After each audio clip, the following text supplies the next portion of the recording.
Good morning guys. Naulan? Ang lakas ng ulan. Dito kasi bagyong Inteng. Oh, nakaligo na ako para sa pagpasok natin. Papasok na kami. Kaso nga lang, malakas pa. To, bibihis na. Oh, bibihis na ako. Lakas talaga ng ulan. Wala mo kung makakapasok. Pero pipilitin pa rin pumasok. Kung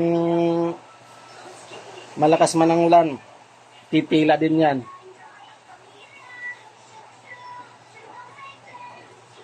Sana ang lahat, mga guys, mag-iingat kayo sa daanan dahil maulan.